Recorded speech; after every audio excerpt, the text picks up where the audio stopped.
I'm Glenn Wetzel, a pediatric electrophysiologist here at Johns Hopkins. I'd like to introduce you to our research regarding optimization of one of the most basic and ubiquitous tasks of cardiology, that is the interpretation of the electrocardiogram.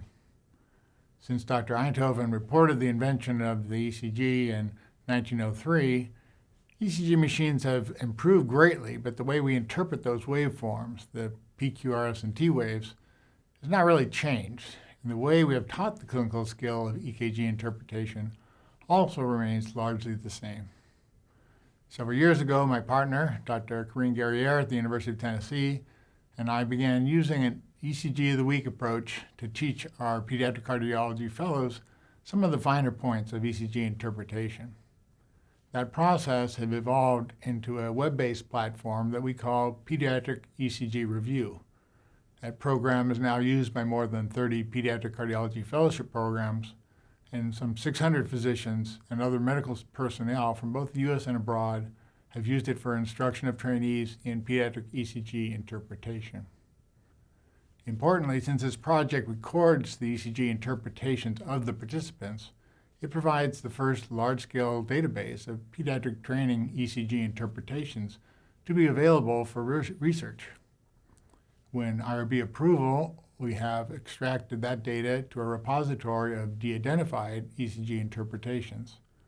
So our team is in the process of assessing those some 10,000 responses from that unique resource to determine the accuracy of the interpretations.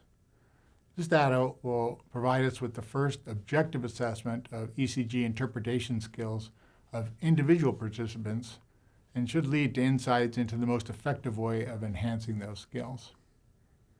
This approach has already led to the development of an entirely new focus of ECG interpretation that we call not to miss.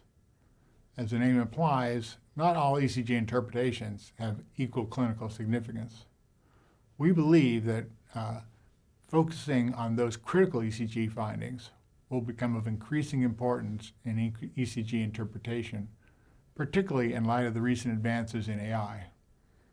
We expect that the preliminary assessment of ECGs will soon be provided by AI, but the final interpretation of critical ECG findings will continue to require the direct participation of well-trained cardiologists and a broad range of other healthcare providers.